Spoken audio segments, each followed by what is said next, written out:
Hello everybody, I'm Ryan from Fireside Yankees, and we're back for the second episode of the Baby Bombers podcast. We appreciate all the kind words and support on the first one. If you guys have not seen it already, links will be in the description. We had a really fun time breaking down every single affiliate for the Yankees minor league level. It's a longer episode, so make sure you guys check it out. I made sure to put timestamps in there and all that, but in today's video, we're going to be talking about Baseball America's Top 100 list, where the Yankees featured 6 prospects, and we're going to talk about all 6 of them. We're going to talk whether I feel like I'm higher on them or lower on them than their placement, and we're also going to discuss some guys who could make it next year or who just missed. But with that being said, before we get into everything, make sure you guys like, comment, and subscribe. Turn on the notification bell so you guys don't miss out on our next posts. And make sure you guys check our various social pages. We have a Twitter, we have an Instagram, we have a TikTok that's just short of 20,000 followers, so make sure you guys check that out. We also have a Facebook page where we constantly post articles as well. And obviously the YouTube page, we have shorts, we have daily podcasts, we have everything you guys are looking for, and live streams. But with that being said, let's get on with today's podcast.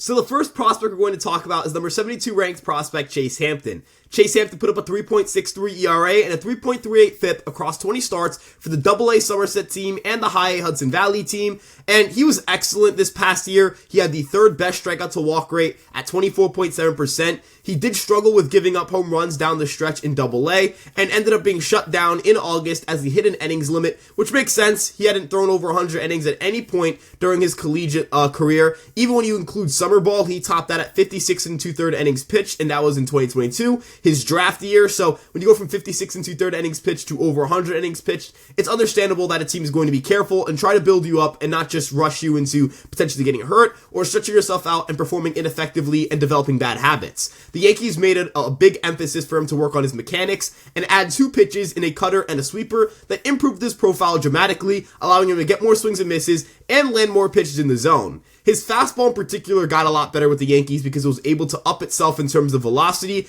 as the mechanical change the Yankees made not only made him more consistent in his strike throwing, as he threw that pitch for a strike roughly 65% of the time, but it also made it better in terms of velocity. He was able to sustain said velocity late into games, averaging 93.3 miles an hour, with that number going up as the season went on. The spin on his 4-seam fastball is great. He generates over 2,500 rotations per minute of spin. He has 18.9 inches of vertical carry, and ultimately, it's a great swing and miss pitch. He lands that pitch in the zone over 65% of the time for strikes, which is excellent. Again, command is something that he really worked on with the Yankees. They got him to unlock a lot of that with changes to his mechanics, and ultimately, he just looks a lot better on the mound. For the cutter and slider, that sweeping slider has a lot of bite. It has a lot of horizontal break. We're talking 15 to 16 inches of horizontal break. That's some pretty solid velocity. The cutter has a decent amount of horizontal break as well. Chase Hampton naturally gets around the baseball pretty well, so he profiles extremely well for a cutter and a sweeper, and the Yankees added both of those pitches to his profile, and as a result, he completely took off. And then you have the curveball. That was his primary breaking ball throughout college. That's a pitch he has a great feel for. That's a pitch that's going to be excellent for him. And having 4 above average pitches in your repertoire and having 4 above average pitches that plays to both righties and lefties is extremely important for your projectability. And for Chase Hampton, he looked so good on the mound, so poised, so in control of things, that I have a lot of assurance that he's going to be very good at the major league level. And look, he could get hurt, things could happen. There are reasons why certain prospects, no matter how talented they are, don't pan out. But I would have personally ranked him a little bit higher on this list. Because he was placed number 72, that means that they view him as the Yankees' 6th best prospect. And I personally believe he's better than that. I do understand ranking position players over pitchers in terms of prospect rankings, because the median outcome for a position player is significantly better than the median outcome for a pitching prospect.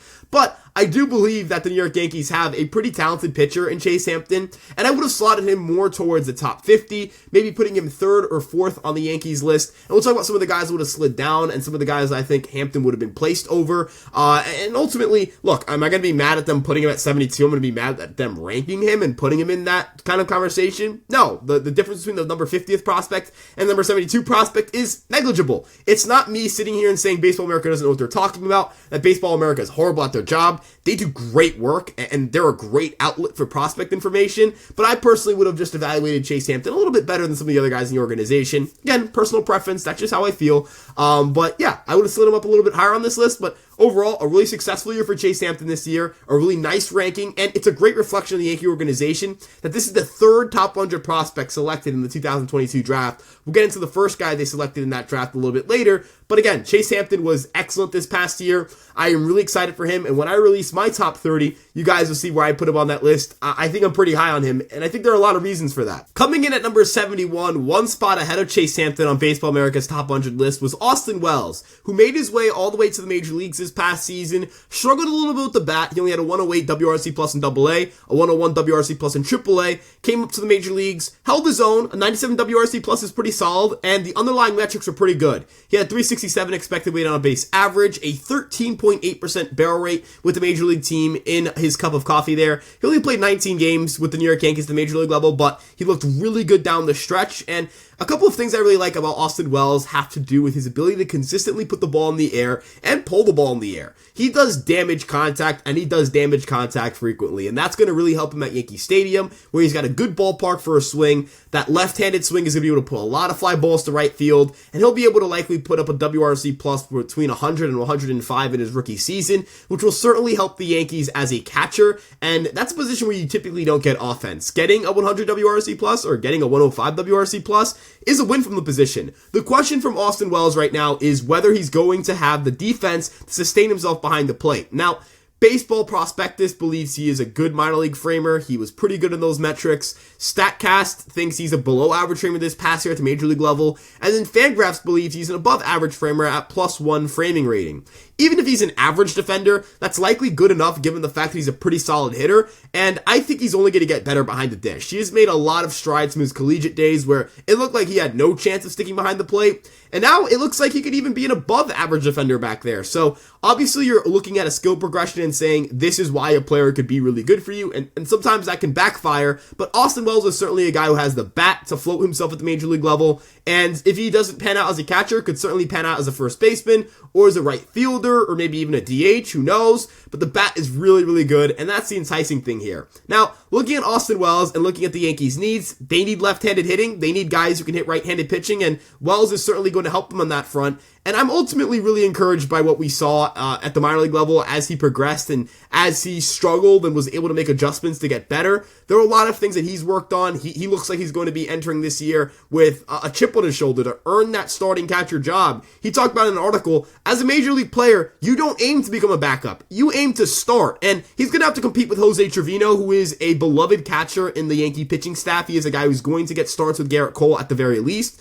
So Wells will certainly have to battle his way into the starting lineup consistently, and he is going to have a great opportunity in spring training if he stays healthy to really display his offensive skill set. He puts the ball in the air a ton, he rarely hits ground balls, he usually pulls the ball, and those kinds of skills just translate super well to the major league level. He has always been a very good hitter at every level he's played at, and entering his age 24 season, I am extremely encouraged by what we could see from him this year. Again, the Yankees have been dreaming on his bat for a while. Entering 2023, his stock was super high. He'd done nothing but mash. Again, in 2023, he kind of took a step back offensively at the minor league level, but if he's able to get himself back into gear, get the mechanics back to where they were in 2022, and to start the year, he is certainly going to be a force at the plate.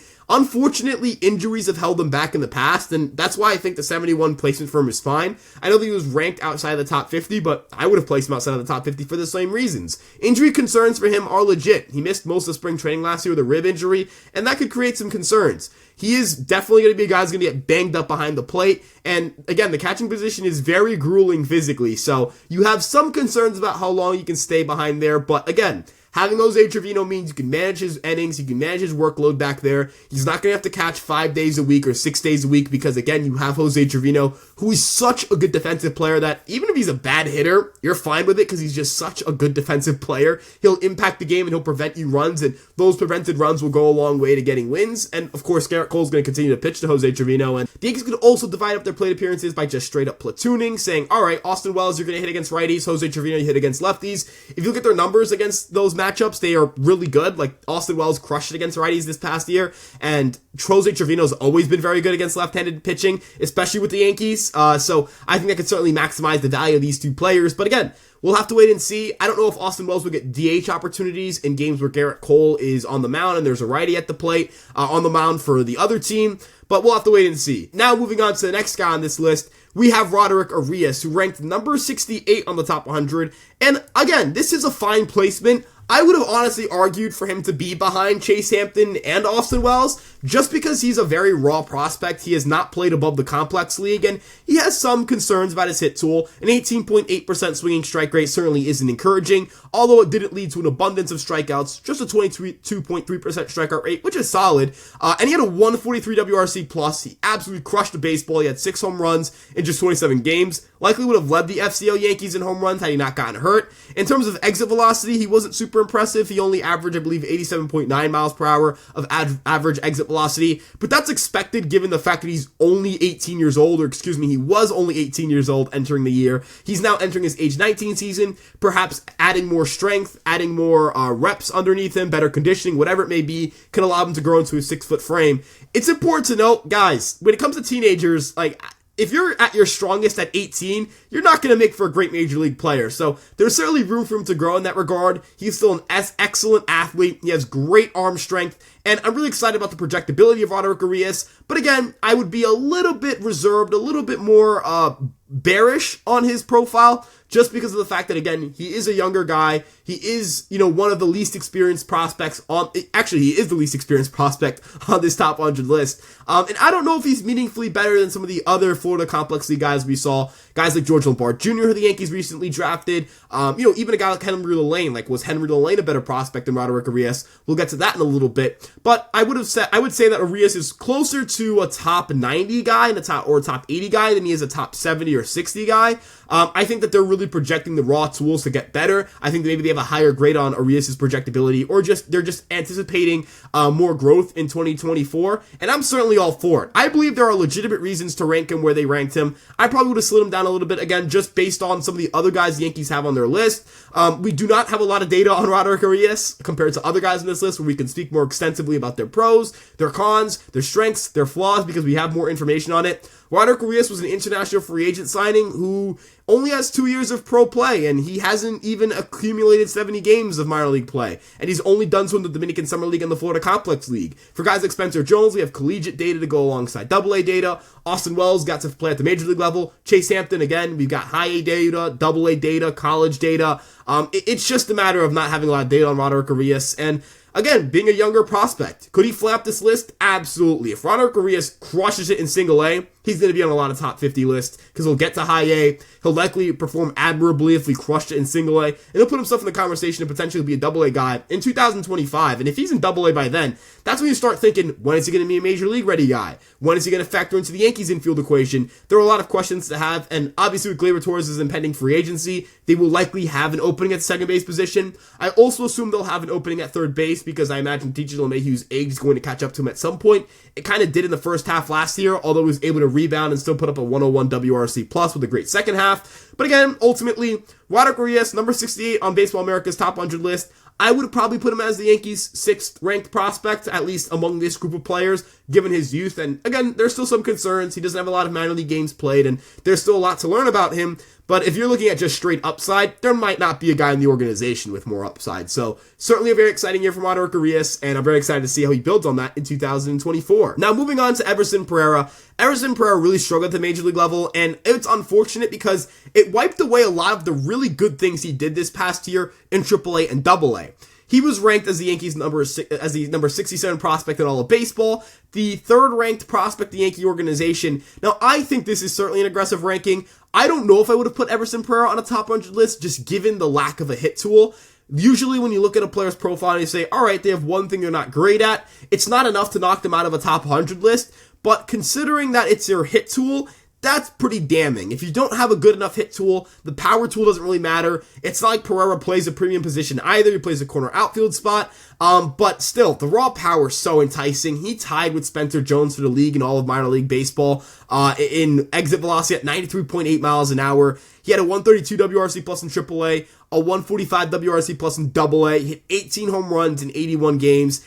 the profile, it's just so enticing. He just hits the ball so hard, and he actually makes some really good swing decisions. He's super aggressive in zone, and he's about average at chase rate. So when you have an average chase rate and you're hyper aggressive in zone, you're going to make a lot of really good swing decisions, and you're going to take advantage of a lot of poor pitches. And unfortunately, teams were able to throw a lot of breaking balls to him, and they were able to get Pereira to make some ugly swings and some poor swing decisions. But we'll see if the Yankees are able to unlock a little bit in that hit tool, get him a little bit better, a little bit more consistent, maybe a shorter, more compact swing. Who knows? But when it comes to just putting damage contact out there, Everson Pereira is unmatched. This guy has unbelievable raw power. He has excellent game power. This is a guy who, if he ever just has an average hit tool, honestly, if it's a 40 grade hit tool, he'll probably be a pretty good hitter at the major league level. The defense in left field is pretty good. The base running is pretty good. The speed is pretty good. The athleticism, everything is good. It's just the hit tool is not good at all, and that holds him back a lot.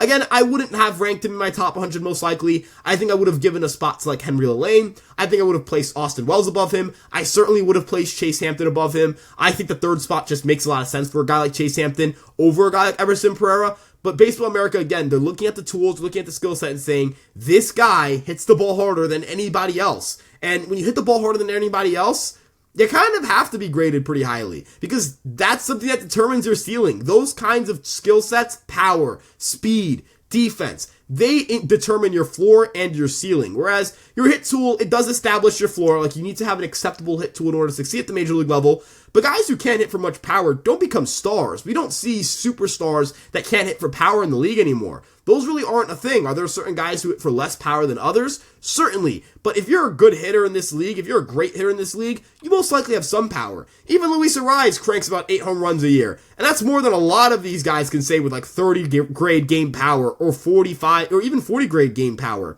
Luis Arias is like probably the best example of what your hit tool can be. And he's what, a 3.5 to 4 WAR player at best, So it's really important to look at a player's power tool. I think that's why Baseball Prospectus graded out Everson Pereira so highly. And I ultimately believe he's a talented player. I don't think he's a bust yet. I think people have written him off. I still think he's like a top 10 prospect in the organization.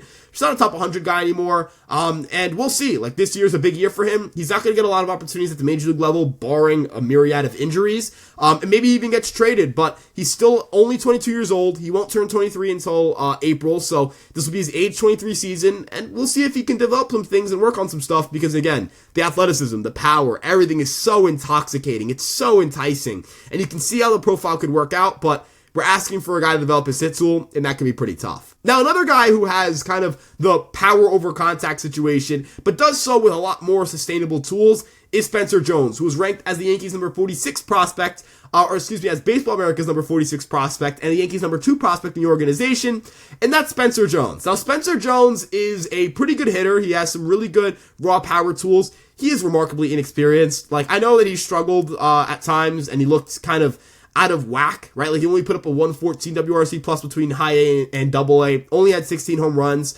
But guys, he has 2 years of college hitting. He missed a bunch of time with Tommy John.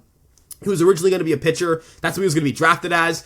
And he's become a monster at the dish. He absolutely destroys the baseball. He was tied with Everson Pereira, as I mentioned earlier, in exit velocity at 93.8 miles an hour for prospects on the Baseball America's top 100 list. He has every physical tool you could dream of. He's working on getting out in front of the ball, hitting more balls in the air and to right field, which will certainly help his profile. It'll help him generate more game power. And I think he's going to work on a lot of things that are going to make him better. I think the Yankees are going to have a player here who can take a big leap in year 2 at the professional level.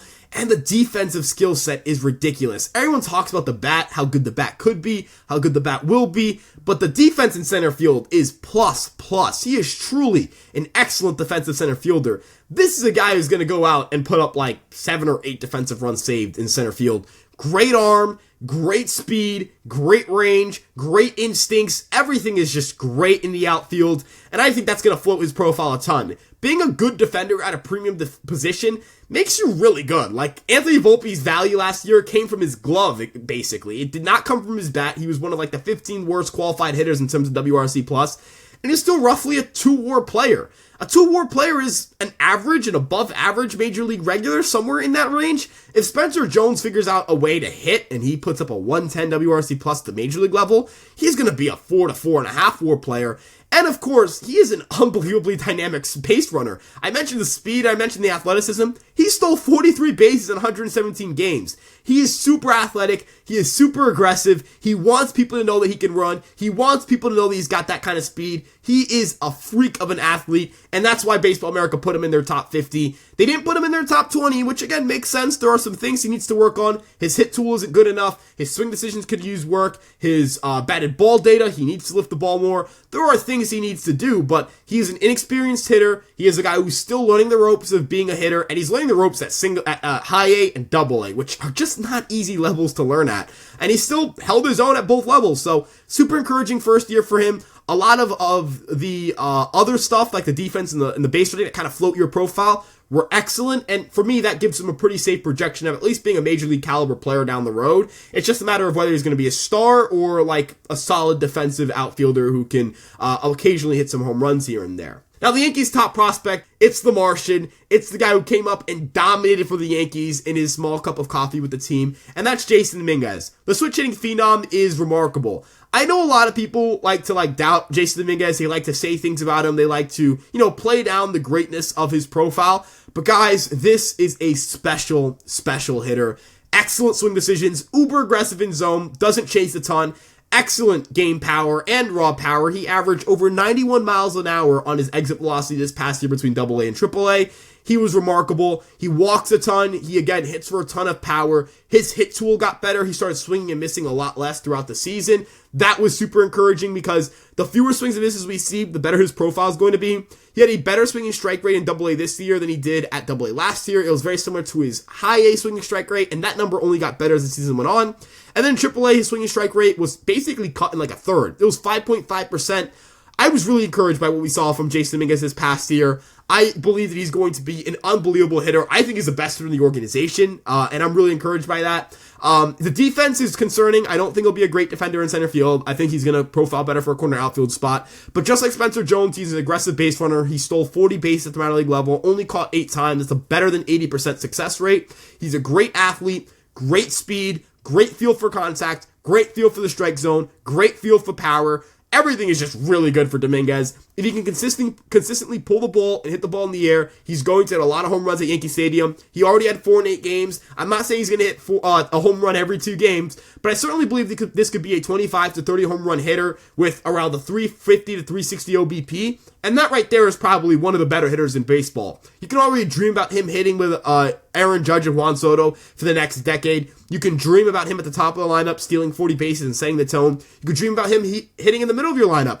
He is a very versatile hitter in that sense as well. He profiles kind of for anywhere in your lineup. So I think it's really encouraging that he was able to come up and make it all the way from AA to the major leagues in his age 20 season. He has taken a massive ascent, and that's while missing his first year of professional baseball because of COVID. COVID knocked out the 2020 year. That would have been a year where he would have been at the Dominican Summer League, working on some things and refining his skill set. We saw he had a lot of struggles in 2021. He struck out a ton. He didn't perform particularly well. And he completely overperformed all the projections people had on him in 2021 where they started doubting him. And they didn't realize, look, guys, these are players who were affected by the 2020 pandemic. They lost an entire year of development. That's huge. Those are reps you can get in game that you're no longer getting. Those are conversations with coaches. Those are opportunities to be scouted, opportunities where you're healthy to play that you just don't get because of the COVID pandemic. It was really discouraging. It was really disheartening. But Jasson Dominguez has been able to rebound, and his profile has been excellent since then. 118 WRC plus in AA, 180 in AAA, 162 at the major league level. And in the second half, he completely went off. I'm really encouraged by this, and he was there ranked as their number 16th prospect. I think that's a good place for him. He's the Yankees' top prospect. I would agree with that assessment as well. And ultimately, a really good year for Jasson Dominguez. I'm very excited about what he'll do in 2024 when he returns from Tommy John surgery, and I think he'll be a star in the making. With that being said, though, let's now finish this episode off by talking about some of the guys who just missed. Now, Baseball America gave the Yankees 4 guys who just missed their top 100. I believe these are all guys who got votes, or at least were in consideration, and 3 of the 4 guys are teenagers. That includes Henry Lane, that includes George Lombard Jr., and I believe that also included Brando Maella. Will Warren was another name that was included, but he is not a teenager. He is a 24-year-old pitcher in AAA. Talking about Lombard Jr., talking about a guy like, Maea, or talking about a guy like Lane, these are guys that you're going to project to make your top 100 list probably in the next year or two. Maea is probably the guy with the worst projection of the three just because he is about a year behind. He's, not as polished of a prospect as the other two guys. And it wasn't like he was dominant in the Dominican Summer League. High OBP, but not great game power. Although the athleticism makes for a great glove and great speed. Looking at a guy like Henry Lane is super projectable. His stuff is excellent, and I think he's going to make for a very good pitcher down the road. He has excellent stuff. He is a left-handed pitcher who sits in the mid-90s, has a funky arm slot, a lower arm slot, and has a dominant breaking ball. He's going to be really good. Struck out over 38% of batters faced in the Complex League this past year. George Lombard Jr. was drafted with the first-round pick for the Yankees this past year. He held his own in the Complex League and in Single A. He's got pretty good projectable tools as well. A good all-around athlete, good power, good speed, good glove, good hit tool. Everything's pretty good. We'll see if he projects well at Single A, if he does well at that level, and if he's able to ascend into High A or maybe even Double A. He's a young guy. He's only going to be 18 years old entering this season. He'll likely start out in Single A, and again, I think he'll be a guy who pops off. I'm very encouraged by what we saw from George Lombard Jr. in his high school days and in his brief stint at the professional level. And the last guy is Will Warren. Now, Will Warren will likely never make a top 100 list because he'll likely not be a prospect after this year. I think he will lose his rookie eligibility because I think the Yankees will use him a lot because I think he's really good. He led all of AAA in stuff plus, minimum 500 pitches thrown. Same is true for pitching plus. He had a 3.61 ERA in AAA, which was the third best mark, I believe, for any pitcher with at least like 80 innings pitched because the run environment there was crazy. The International League had an average ERA of 5.18. It was nuts. He has a great sweeper, a really strong sinker. His profile's great, and I think he projects very well because of the fact that he fits a lot of things the Yankees do well, and his stuff is excellent. And when you have a guy with great stuff and solid enough command, usually that pans out to a pretty good pitcher, and he has a bunch of pitches as well. He's not a two-pitch pitcher. He has a changeup and a fastball as well, of the four-seam variant of a four-seam fastball. And ultimately, I'm really encouraged by what he did in AAA, and I think he'll end up being a major leaguer at some point pretty early in the year, honestly. With that being said, though, those are the Yankees' top 100 guys. Let us know if you guys think certain guys should have been on this list that weren't. Do you guys agree with their rankings? Do you guys think there should have been more guys, fewer guys? Is there anybody that you think will be on the top 100 list next year? Let us know in the comment section below. We appreciate you guys stopping by, and we thank you guys for checking out the second episode of the Baby Bombers podcast. We'll be doing more minor league content just like this right here at Fireside Yankees, and you guys can check out our socials on Twitter, Instagram, TikTok, Facebook, and of course this YouTube page. If you want to check out my work, you can check it out at Ryan Garcia ESM on Twitter. If you want to check out our written content, that's on EmpireSportsMedia.com. Again, EmpireSportsMedia.com, all your written content for all your favorite New York sports teams. And with that being said, I bid you guys adieu. Have a great rest of your day, and peace out.